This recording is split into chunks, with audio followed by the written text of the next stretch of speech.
maa ngi tudd Malick Dieng nekk commissaire de police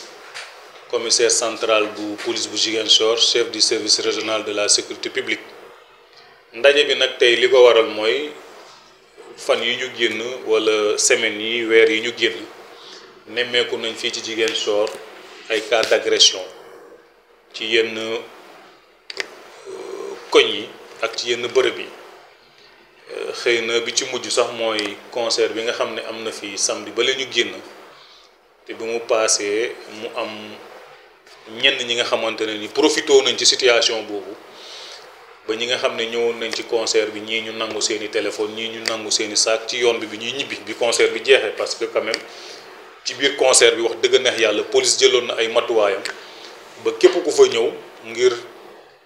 seetaan nga seetaan si jàmm ñib ba concert bi jeex ci jàmm ñenn ñi nag bi ñuy ñibbi am ñu leen dogaale ay sambaabo yu leen dogaale ñii ñu jël seeni saak ñii ñu jël si seen téléphone jot nañ ci ay déclaration ay plainte ba ci plainte yeeg déclaration yi sax am na liggéey bu ñu ci def ba am na juróom-benn yoo xam ne jàpp nañ leen ci ba téléphone yenn téléphones yi sax gis nañ leen ba delloo leen seeni borom je crois que ñooñu ñu ngi ci dëkk bi ñu ngi dégg lu ñuy wax mais comme wax ji commencé woon na law ba commencé dugal ci bopp nit ñi ne dëkk bi ñàkk na sécurité ba ñenn ñi commencé ragal te ñu nekk ci période aussi fin d'année te ku ne fin d'année ne Ziguinchor dëkk bi dafay yëngu parce que dëkk bi dañuy feetu loolu la ko noonu loolu la yàlla def beneen bi aussi mooy ñu diggaale ak réew bu mel ni Guinée-Bissau Gambie nga xam ne nit ñi dañuy ñëw dugg Ziguinchor ñi génn Ziguinchor dem day jaadu aussi yooyu bu amee mu bugg a indi jiixi jaaxa ci boppu askan wi ñun ñi nga xam ne ñun ñoo yor kaaraange bi ñu taxaw jàkkaarloog askan bi pour wax leen ne en tout cas lépp li nga xam ne mooy suñu kattan mooy suñu mën-mën mooy suñu yéene ñu ngi koy def ngir fexe ba samba booy yooyu nga xam ne ñoom ñoo bëgg a fitnal askan wi seeni pexe bañ a antu kon ci gàttal ndaje bi mooy xamal waa Ziguinchor que ni seen police muy commissariat central muy poste de police Yaama Tooñ lépp li nga xam ne kilifa yi sant nañ ñu ko diggaale nañ ko ak ñun mooy taxaw askan wi ci seen kaaraange taxaw aussi seen kaaraange alal ñun ci la ñu nekk ci la ñuy xëy ci la ñuy gont fan yi semaines yi ñu génn ku nekk Ziguinchor sentir nga ne opération de sécurisation yi naam ñu ngi ko doon def parce que wax naa ko léegi ci kàllaama nasaraan ci atum 2024 bi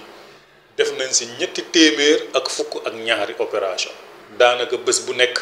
opération de sécurisation amal nañ ko loolu nag jotewul dara ak patrouille yi nga xam ne ñu ngi koy def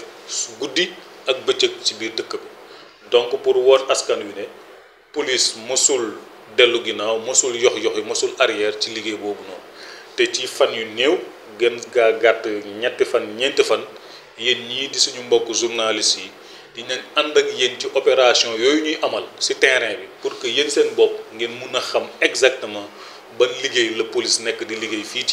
ci Ziguinchor pour vraiment dalal xelu askan bi. waaye gis nañu commissaire quartier yi day mel ni yu ruq yi waaye la mel ni peut être est ce que yéen aussi yéen a ngi ciy bàyyi xel. waaw bu baax a baax comme ni ma ko waxee rek xam nga sécurité publique moom amul boddi koñ amul boddi secteur dëkk ville Ziguinchor bi yëpp lañ jël en compte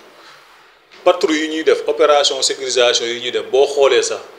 quartier yi nga xam ne ñoo nekk moom la ñuy wax quartier périphérique ñoom la ñuy gën a ciblé ak quartier yi nga xam ne jàpp nañ ne ay quartier yu compliqué la yooyu la ñuy gën a ciblé parce que li ma bëgg a xamal askan wi mooy fii ci Ziguinchor amul benn mbedd wala benn ruq wala benn mètre carré boo xamante ne samba booy dina fa nekk di def naka su dul noonu ne police du fa intervenir loolu amul te du am parce que loolu quand même mënta nekk te je crois que xel sax mënu koo nangu kon quartier yooyu ngay wax jël nañ leen en compte ci suñu plan d'opération jël nañ leen en compte suñuy patrouille te présence taxawaay bi ñu fa amoon dinañ ko gën a yokk ba nit ñi gën a sentir que ni police mu ngi fi suba ngoon bu dégg bëccëg seen wet. loolu sécurisation bi sax gis nañu aussi dëkk dans bi la bëri na aussi Ziguinchor fi mu nekk nii des commissaires ba pare am na ñoo xam ne tegal nañ leen loxo alors ba ngeen ci toll. waaw ci wàllu Sinébar bi nag loolu aussi dañ ci woowaat askan bi rawatina parents yi mais surtout jeunes yi nga xam ne suñuy morom lañ xëy na change boobu lañ am à Ziguinchor mooy nous avons une police relativement jeune qui collabore avec une population majoritairement jeune donc amul benn raison pour que communication ak collaboration du am entre police ak population parce que boo xoolee li ëpp ci population bi ce sont des jeunes commissariat bi aussi boo fi ñëwee ñi fi ëpp ay ndaw lañ kon donc war nañ am ay passerelles de communication te si loolu la ñuy nekk si loolu la ñuy dox tey bëri na ay activités yu bëri yoo xam ne jeunes yi ñu ngi koy def da nga ciy gis commissaire wala nga gis ci représentant wala nga gis ci naatam yooyu yëpp bu ñu koy def c'est pour que xamal nit ñi ne ñun ak ñoom benn lañ ci loolu nag ñu ngi leen di woo parents yi di woo communauté bi yëpp pour que ensemble ñu xool nan la ñuy def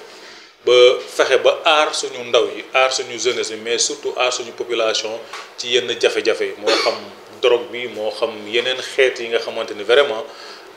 mun na indi ay gàllankoor ci population te comme ni ma ko waxee bépp trafic bu mu munti doon ñun taxaw nañ temm ngir jàmmaaloo ak ñi nga xam ne ñoom ñoo ŋànk trafic boobu te jubluwu ci dara lu dul nasaxal suñu ndaw ñi lu dul nasaxal population te yéen xëy na am nga lu ngeen ci xam liggéey bi nga xam ne ñu ngi koy def ci domaine boobu noonu te duñ ci dellu ginnaaw incha allahu rabbi. ci wàllu prostitution clandestine nag am na solo Ziguinchor. waaw loolu aussi jot nañ jamono yële weesu ay instructions yu jógee ci kilifa gi pour que ñu mun a xool secteur boobu nuñ koy gën a assainir et am na ay opération yoo xam ne amal nañ ko muy fii ci commissariat central muy fee ci poste police ba Yaama Tooñ ba amoon na ci ay ñu bëri ñoo xam ne tegoon nañ leen loxo ba jëbbal leen yoon je crois que sax am na si ñoo xamoon ne jëloon nañ sax ay peine d'emprisonnement ñenn ñi pour séjour irrégulier ñenn ñi pour proxénétisme ñenn ñi pour non inscription au fichier sanitaire te opération de sécurisation yooyu opération d'assainissement yooyu noonu duñ ko dakkal dinañ ko continuer ba nga xamante ne ni en tout cas comme ni ma ko waxee moo xam kii liggéey ci marché bi la moo xam kii liggéey ci garage moo xam journaliste bi la moo xam jàngalekat bi la moo xam commerçant bi moo xam sax homme de tenue bi ku si nekk daal saa yoo génnee sa kër nga génn sa kër si sa teeyu bakkan nga delluwaat sa kër également si sa teeyu bakkan loolu mooy suñu taxawaay te leneen bi aussi mooy généralement nit ñi dañuy jàpp ne police liggéey bi yëpp mu ngi yem si parce que bu ma xoolee question yi boobu ba léegi si jàpp yóbbu mais liggéey police aussi dafay baax askan bi xam ne du rek jàpp nit dugal ci giri yi monote yóbbu procureur yóbbu tribunal àtte ñu yóbbu prison am nañ aussi volet bu am solo bi nga xamante ne nii dañ ko def mooy police c'est une administration tey boo ñëwee suba teel bi boo fi fekkee 100 personnes wala 200 personnes mun naa wax ne 90% yëpp ñëw lijjanti benn këyit dem moo leen fi indi mais du ñax ñëw pour plainte moo xam légalisation yi moo xam carte d'identité yi moo xam résidence yi moo xam certificat de perte yi moo xam ñii ñëw di wut bonne vie et mœurs ñooñu liggéey boobu yëpp ñun dañ koy def am na beneen liggéey boo xam ne dañ koy def mooy yenn enquête administrative yi moo xam da nga bëgg organiser benn activité moo xam da nga bëgg soxla benn complément de dossier nga déposer ko tribunal nga déposer ko préfecture nga déposer ko gouvernance wala sax nga bëgg am licence de transport yooyu yëpp dañ ñu koy indil muy jóge préfecture muy jóge ci yeneen administration yi ñun ñu koy traité di ko delloo au bénéfice des populations beneen liggéey bi nga xam ne aussi dañ koy def mooy collaboration bi nga xam ne ñun dañ koy def ak yeneen forces de défense et de sécurité yi dañuy liggéey ak sapeur pompier yi dañuy liggéey ak eaux et forêt dañuy liggéey ak douane dañuy liggéey ak armée pour wane ne mbir mi du côté répressif bi rek mais aussi y a le volet administratif y a le volet social bi nga xam ne ni police da koy jouer tey boo leen xoolee sax ci biti gis ngeen ay aménagement yu ñu commencé def au niveau de l'architecture c'est pour permettre que population yi nga xam ne ñoom ñooy ñëw fii bu ñu ñëwee fii ñun am le minimum de confort bi nga xam ne dinañ mun a ñu ngi prévoir fi benn salle d'attente ak benn bureau accueil et orientation pour vraiment gën a rapprocher wu population yi gën leen a faciliter seen traitement wu dossier beneen bi nga xam ne aussi ñu ngi ci mooy plainte yi je crois que si statistique rek on a reçu plus de 4000 plaintes rien que pour l'année 2024 plus de 4000 plaintes soit transmis yu jógee parquet ak yeneen yëpp bokk pour wane ne liggéey bi am na volet prévention am na volet d'abord communication mooy lii ñuy def ni am volet sensibilisation am volet prévention répression moo gën a tuuti ci li nga xam ne police mu ngi koy def tey boo jëlee ci côté circulation routière tey ku ne gis na marché central Ziguinchor ni mu meloon marché Bukot marché Tilène ku ne gis na ni mu meloon marché Baneto ku ne gis na ni mu meloon rond-point Aline Sitoé ku ne gis na ni mu meloon tey liggéeyu boobu yëpp de travail de désengorgement boobu yëpp police moo ko def te loolu du côté répressif mais c'est plutôt côté administratif tey ci côté circulation routière également accident yi ku ne gis na ni mu meloon biir Ziguinchor surtout accident mortel yi te loolu aussi maa ngi ciy profité di woo aussi suñu mbokk yi suñu xarit yi mooy ñi nga xam ne ñooy dawalkatu moto Jakarta yi pour ñu gën a am na ay mesures yi nga xam ne nii kilifa gi jël na ko muy le premier ministre suñuy kilifa transféré ko pour ñu exécuter muy ay mesures conservatoires yoo xam ne dina gën a ñoŋal kaaraange bi ci wàllu dem gi dikk bi mooy lu jëm ci immatriculation bi mooy lu dem ci assurance yi mooy lu dem ci permis mooy lu dem surtout ci port de casque bi loolu aussi ñu ngi ciy profité di ci woo surtout l'association des conducteurs de moto Jakarta pour que ñu jéem a conformer wu ci mesures yooyu parce que comme ni ma ko waxee ci fan yu néew commencé nañ ko déjà mais dinañ ko gën a baral pour que vraiment dem beeg dikk bi mun a nekk ci jàmm. C'est parti en français. Le rôle de l'action sociale et administrative. Vous l'avez sur ça en français. Surtout ak Jakarta. ak Jakarta. En voilà français. c'est bon alors foofu baax na. amoon naa question par rapport à la confiance en wolof mais baax na. waaw bon par rapport ak confiance bi comme ni ma ko waxee rek ay nit bu ñuy liggéey il faut mu am le minimum mooy mu am rapport de confiance police mënul liggéey tant que amul confiance su population parce que population bu amul confiance ci police am mënu koo jàppale mënu koo dimbale mënu koo jox information bi nga xam ne police dina ko soxla pour yor kaaraangeem donc dafay jaadu ci ñun ñii d'abord ñun police ñu fexe ba rapport de confiance boobu noonu ñu maintenir ko rapport de confiance boobu nag ni ñu koy maintenir mooy ku fi ñëw ak soxlaam lu mu tuuti d'abord ñu dalal la bu ñu la dalalee ba pare ñu déglu la bu ñu la dégloo ba pare nag ñu jéem a jël en compte en charge sa problème mais bu fekkee ne dalaluñ la dégluwuñ la wala jëluñu en compte yow sa jafe-jafe pour mu am climat de confiance wala rapport de confiance dina jafe xëy na li nga wax foofu laa koy dugal mais benn cas isolé wala benn cas ñaari cas warul mun a tax ba boo amee problème nga ne maa ngi dem police ñu ne jaru ko déedéet jar na ko parce que bu dul yow sax muy sa morom sa dëkkandoo bi nga xam ne yaa ngi dëkk ak moom kon ñu ngi woowaat askan wi yëpp képp ki nga xamante ne ak foo munti dëkk biir Ziguinchor am nga jafe-jafe am nga problème man commissaire ubbil naa la sama bunt sama téléphone ak lépp délégué de quartier yi ba dañu gox yi mouvement de jeunes yi journalistes yi communicateurs traditionnels ñëpp ubbil nañ leen seen bunt et puis ñun dinañ fexe bokk na ci perspective 2025 yi mooy naka la ñuy fexe ba fekk ci askan wi ci seen dëkkuwaay loolu yëpp dina ñu dimbali ba climat de confiance boobu ngay wax ñu gën koo rataxal mu gën a rataxal parce que ñun dañ ko soxla sans la confiance quand même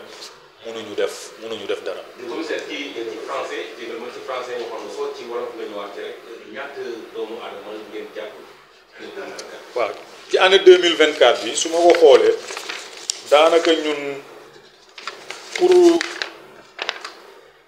pour les garder à vue ñi nga xam ne teg nañ leen loxo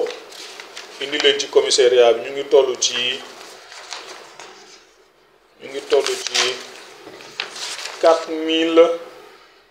4265 personnes.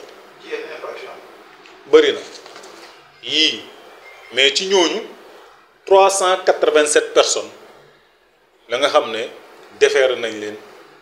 tribunal ci infraction yi li ci gën a am na ci 387 personnes yooyu am na 117 personnes yoo xam ne ni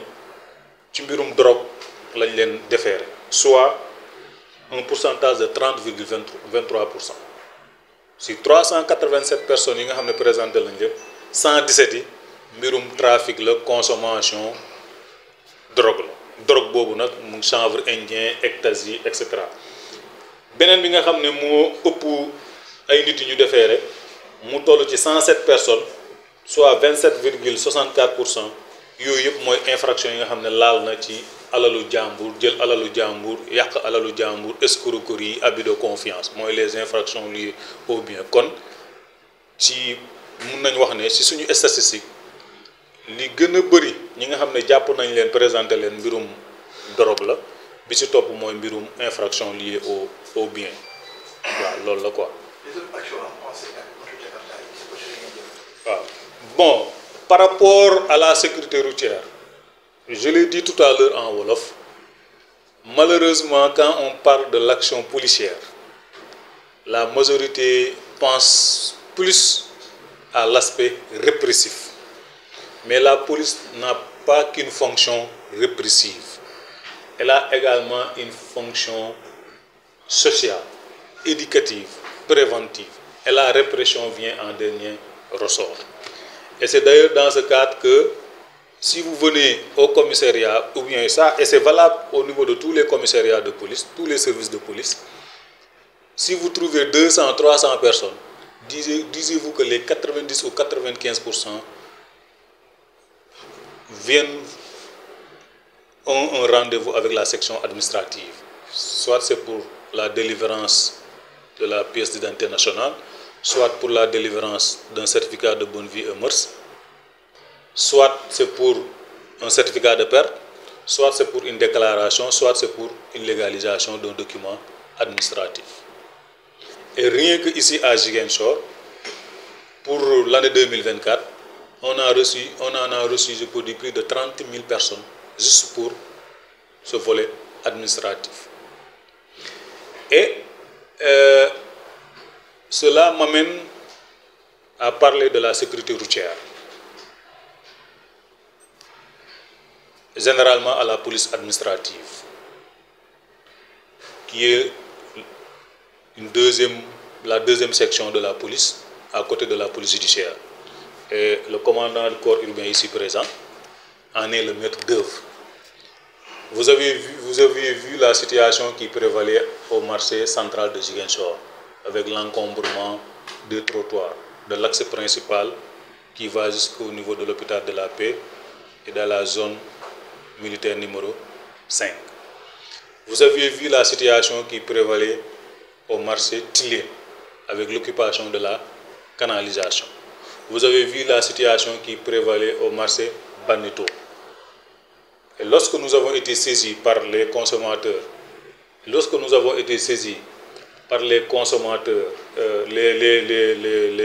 les usagers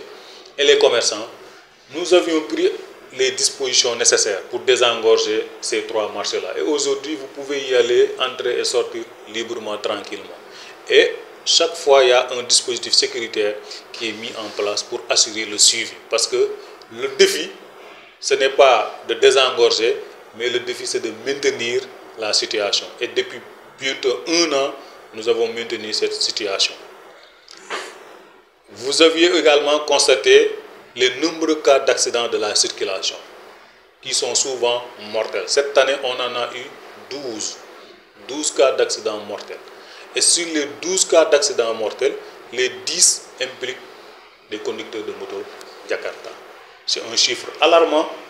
Et pour nous, l'objectif, c'est de faire une année entière sans avoir un cas d'accident mortel, encore moins un conducteur ou bien un passager d'une moto Jakarta victime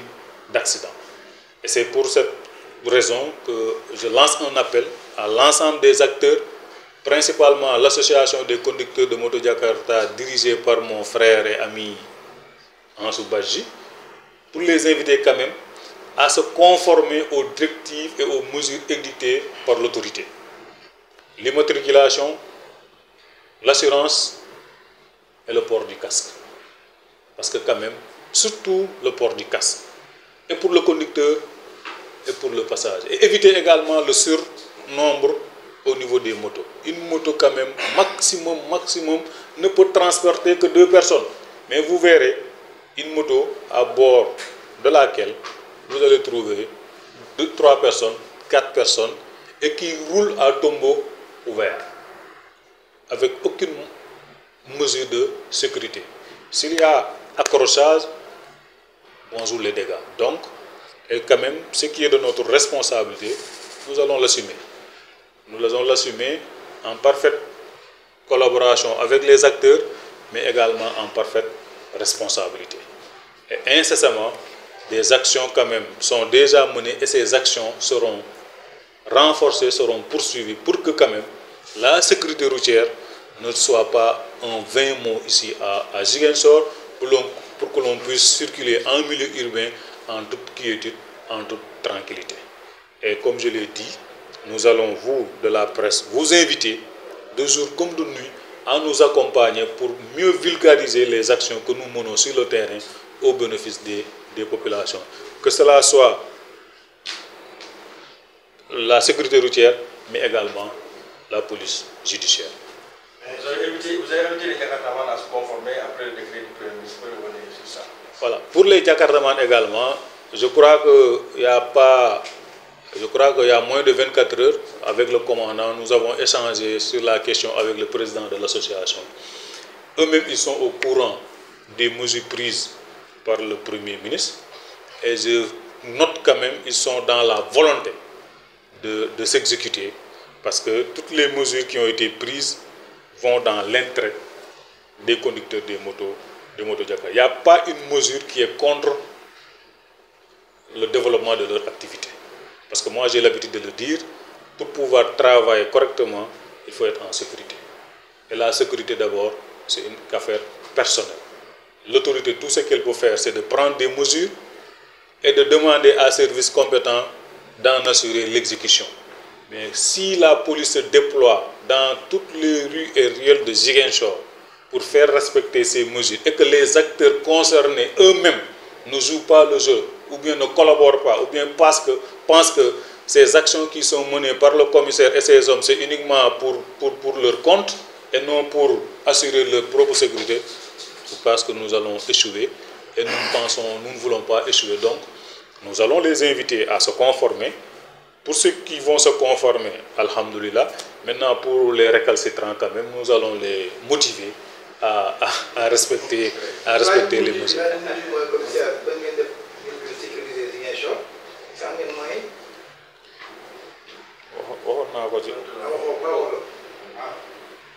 Bon, pour moyens yi man li may wax rek moyen moom du doy moyen du doy tey buñ ma indi woon buñ ma ne woon dañ lay dollil personnel ma ne alhamdulilah buñ ma ne woon dañ lay dollil ay oto ma ne alhamdulilah mais loolu du raison nga ne moyens yi doyul wala moyens yi dafa manqué ba tax liggéey bi doo ko def déedéet. Et je crois que ñu ngi organiser wu à l'interne pour que mun na démultiplier bu baax a baax ba nga xamante ne nii duñ fi nekk di naan moyens yi doy na wala moyens yi doyul ñun nous sommes des soldats hein voilà. Donc il y a une mission qui est là, nous allons exécuter la mission avec les moyens du bord et que wax dëgg neex yàlla sur ce côté également Thiam yaa ngi ree mais waxuma ko pour neexal wax, des efforts quand même ont été faits pour améliorer les moyens. Des efforts ont été faits quand même pour renforcer les ressources humaines de la part de l'État. Et il y a des programmes en cours. Je crois que d'ici au courant du premier semestre ou trimestre de l'année 2025, d'autres moyens sur le plan logistique et humain vont suivre parce que Ziguinchor soxla na ko te kilifa yi ci kaw xam nañ loolu xam nañ ne Ziguinchor soxla na ko comme yeneen services yi ni ñu ko soxla mais en tout état de cause même avec zéro moyen dinañ dox ak suñuy tànk pour que vraiment population Ziguinchor sentir que ni police bi seen police la ci balaa may jeexal ngeen may ma vraiment ma profité ci occasion bi pour baaluwaat àq ñëpp baal àq ñëpp xamal nit ñi ne commissariat bi moo jiitu suñu juddu te dinañ dem bàyyi ko fi commissaire Dieng moomu ko lieutenant Diouf moomu ko poste policier moo tooñ lieutenant Amidou Wat moomu ko waa Ziguinchor ñoo ko moom donc seen kër la nit nag sa kër yaa koy toppatoo yaa koy aar yaa koy ñag keneen kuy ñëw jàppale ñu xam ne ñun seeni xëy na baat bi mun na déranger ñeen mais man loolu laa gëm ñun seeni surga lañ nous sommes vos employés vous êtes nos employeurs donc nous sommes à votre écoute pour que ñu xam dëgg-dëgg lan mooy seeni jafe-jafe ngeen wax ñu ko pour que ñun aussi ñu jël suñuy responsabilité assumer ko ba mu mat sëkk mooy fépp fi nga xamante ne ni soxla ngeen fa suñu taxawaay ñu ñëw taxaw fa ba vraiment lépp li nga xam ne war nañ ko def ñu def ko en tout cas muy suba muy ngoon muy guddi muy bëccëg muy taw muy naaj